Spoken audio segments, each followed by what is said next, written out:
solitarios e indoloros, y es más frecuente el diagnóstico en mayores de 60 o menores de 20. Lo que hablaba la doctora cuando habló de este tema, decía que cuadriplica el riesgo en menores de 14 y lo duplica en mayores de 70. 2/3 de los cánceres papilares de tiroides se da en pacientes con sobrepeso u obesidad. Recuérdense que la obesidad, como es un estado inflamatorio crónico, habitualmente favorece a cualquier tipo de tumores, también al cáncer de tiroides. Las mujeres tienen 3 veces más riesgo de sufrir cáncer de tiroides, papilar de tiroides, con respecto a los hombres, y la radioterapia, radiación terapéutica, particularmente en niños, puede llevar en la adultez a un mayor riesgo de cáncer papilar. La exposición radiante a los métodos radiológicos no aumenta el riesgo. Esto, los que colocaron esta opción, la radiación radiológica, insisto, con métodos de imágenes no aumentan el riesgo de cáncer de tiroides. Fíjense ustedes, la distribución en varones y mujeres es la 10ª causa en hombres y es 3 veces mayor la incidencia de cáncer en mujeres, siendo la 7ª causa de cáncer. Los criterios de malignidad, recuerden ustedes, es el nódulo solitario e indoloro, básicamente, consistencia dura y fija cuando uno lo palpa, por eso es muy importante palpar la tiroides, un nódulo tiroideo. Si presentan difonía, que significa que están infiltrando la cuerda con compromiso cordal, disfagia, cuando comprometen el nudo faringo-laringio, con compromiso digestivo alto, en los menores de 30 y en los mayores de 60, como dijimos, cuando hay adenomegalias en cuello, ese es otro criterio de malignidad, y como toda patología tiroidea es mucho más común en la mujer, pero la presencia de un nódulo de tiroides en un hombre, sobre todo muy joven, o que aparece en la edad adulta, debe hacernos sospechar porque duplica el riesgo en este género.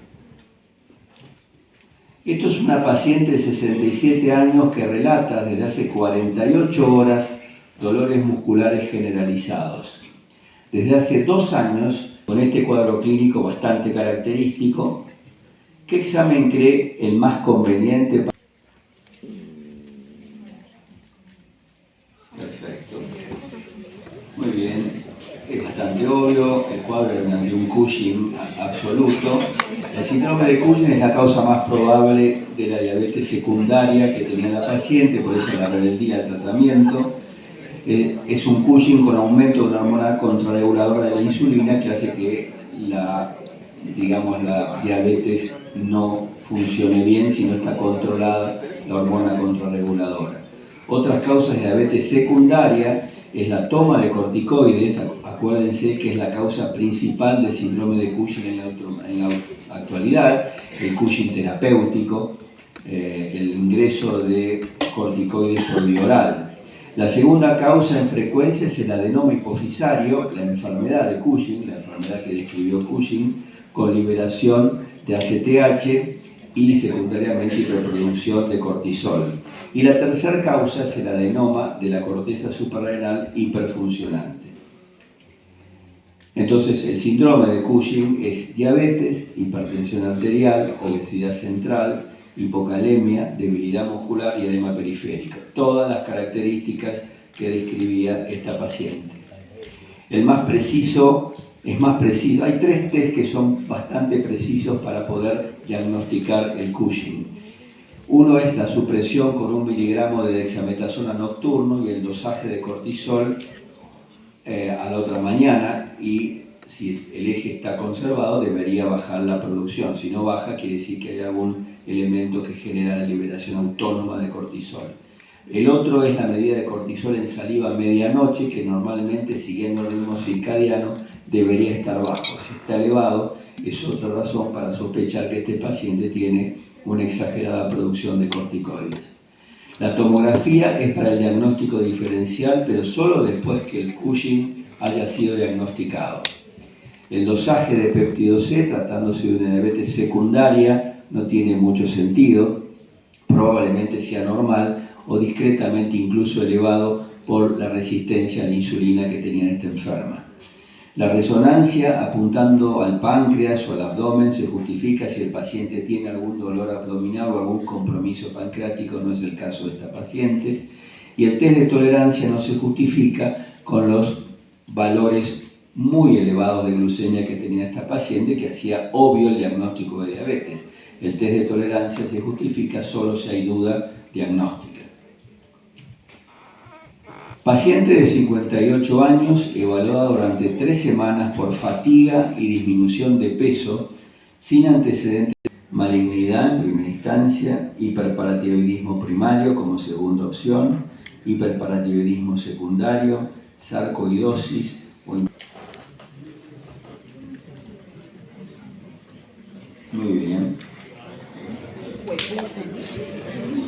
La hipercalcemia maligna, entonces, ¿qué es este caso clínico? Una hipercalcemia severa, este paciente tiene una hipercalcemia realmente severa, muy sintomática, en presencia de una masa tumoral, debe hacernos pensar inmediatamente en una hipercalcemia maligna, resultado de la hiperproducción de un factor relacionado, semejante a la paratormona, con un efecto igual, pero fabricado en otro lugar, un lugar patológico.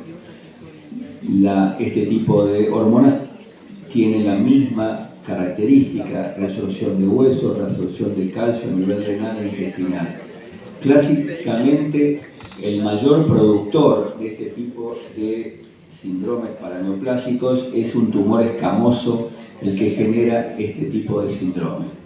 Raramente esta hipercalcemia se asocia a aumento de la vitamina D, como era una de las opciones, como se ve en algunos linfomas B. El diagnóstico se hace al coincidir una hipercalcemia con un dosaje muy bajo de paratormona, porque tiene una producción exógena, digamos, de una hormona similar a la paratormona. La hipercalcemia maligna en este caso es el aumento rápido del calcio, y estos pacientes, esa es la característica, rápidamente se ponen muy sintomáticos, a diferencia del hiperparatiroidismo primario asociado a un adenoma benigno de paratiroides, que en general es la causa más frecuente de hipercalcemia, pero como el aumento es muy lento, el paciente se va adaptando y habitualmente es un hallazgo de laboratorio. Estos pacientes que lentamente van sumiendo su calcio habitualmente no tienen síntomas. La sarcoidosis puede asociarse a hipercalcemia, aunque nosotros no tenemos mucha sarcoidosis en nuestro país. De todas maneras, la radiografía de tórax no era muy compatible con este diagnóstico. Recordar que el paciente que ingiere vitamina D puede hacer una hipervitaminosis, pero debería tomar más de 4.000 unidades por día durante meses o años para llegar a una hipervitaminosis D. El caso clínico de la octava pregunta es un paciente de 55 años que relata... Vamos a charlar de esto.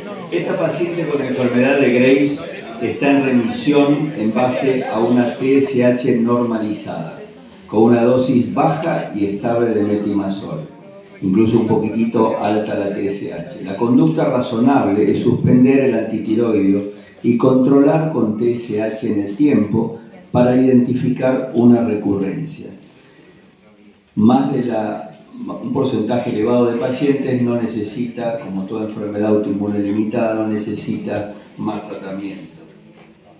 Si se diera la recurrencia de hipertiroidismo, tanto la radioablación como la cirugía son opciones a considerar. Si bien el tratamiento prolongado con metimazol es otra posibilidad, los endocrinólogos, y esa es la opinión del endocrinólogo que charló con nosotros ese día, tiende a indicar una conducta más radical cuando hay una recurrencia. En general no siguen dando metimazol. La eritrosedimentación no es útil en el manejo de la enfermedad de Graves. Bien, mujer de 65 años tiene osteopenia en su densitometría para los endocrinólogos y los clínicos. Bueno, es muy variable, pero la mayoría no sé si la pegó o sabía que era la respuesta correcta. El riesgo de fractura aumenta Por eso es importante para ustedes que suelen leer densitometrías o puedan leerla, y acuérdense que en la densitometría el riesgo aumenta y está consignado en el informe de las densitometrías cuando el T-score, que compara la densidad del paciente con su grupo etario, es menor a menos 2.5. Sin embargo, la mayoría de las fracturas ocurren en pacientes, esto sería un rasgo osteoporótico. Sin embargo, como digo, la mayoría de las fracturas ocurren en pacientes en rango de osteopenia, no de osteoporosis. Y la prevalencia es mucho mayor, hay mucho mayor osteopénicas que osteoporóticas. Y aquí el desarrollo de este FRAX score, que cada país tiene un FRAX score determinado, permite calcular qué paciente osteopénica tiene un riesgo absoluto a 10 años de una fractura osteoporótica, beneficiándose con terapias antirresortivas que tienen algunos efectos colaterales a considerar. La conducta actual es iniciar el tratamiento cuando el riesgo de fractura osteoporótica supera 20% y el riesgo de fractura de cadera excede el 3%. Esto es para ustedes. Lo tienen en el teléfono, se pueden bajar esta aplicación de un riesgo de fractura, se llama Score de Frax. Cada país tiene uno, la Argentina también tiene, y usa los datos epidemiológicos de cada país para saber cuál es el rango donde está nuestro paciente. Cuando se hace la densitometría, se preguntan sencillas, lo llenan en el momento y el paciente sale con el resultado de la densitometría y además un score de fractura. Se pueden extrapolar los siguientes valores con umbrales de intervención cuando es mayor de 20 a 10 años o cuando el riesgo de fractura de cadera es mayor a 3%, que se lo calcula directamente la máquina. El último caso clínico es una paciente de 75 años con diagnóstico, un paciente con... Muy bien. La mayoría respondió correctamente que se ligó para la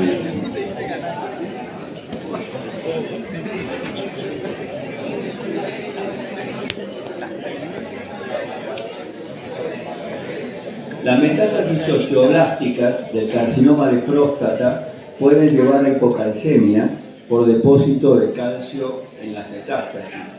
El paciente tiene fosfatasa alcalina normal, por lo tanto, está estable de su control oncológico. Esta no es la razón, porque si tuviera metástasis osteoblástico, la fosfatasa alcalina debería estar muy elevada. El nivel de vitamina D, si bien discretamente descendido, no explica el nivel de hipocalcemia que tiene el paciente. Tiene que tener una vitamina D mucho más baja, en rango de insuficiencia absoluta, para justificar la hipocalcemia. El síndrome de hambre del hueso se describe después de la cirugía de paratiroides para curar un hiperparatiroidismo primario y genera tanto hipocalcemia como hipofosfatemia, pues ambos electrolitos se depositan en el hueso previamente desmineralizado por un hambre particular del hueso. No es el caso de esta enferma. Y la hipomagnesemia puede llevar a hipoparatiroidismo funcional, pero el paciente no tenía causas que justificaron magnesio bajo. La causa más probable del hipoparatiroidismo de este paciente es la cirugía previa pretérita del cáncer de tiroides, donde seguramente deben haber volado algunas paratiroides de más. El paciente tiene una reserva baja de hormona paratiroidea y puede manifestar clínicamente la hipocalcemia cuando recibe algún potente agente antirresortivo, como es el caso del ácido zoledrónico o denosumab, indicados para el tratamiento de la osteoporosis y para los dolores asociados al cáncer y las metástasis en hueso. La brusca disminución de la resolución ósea por el linfofonato y una respuesta de liberación de hormona paratiroidea compensadora deficiente en este paciente pueden llevar a la hipocalcemia que tenía y a la hiperfosfatemia que tenía este enfermo. Recuerden ustedes, cuando hablamos, la doctora presentó su clase, que de todas las causas de hipoparatiroidismo, la más frecuente era fundamentalmente la el posquirúrgico o todas aquellas causas que afectan a la glándula paratiroides. Muy bien, ¿me pones la introducción?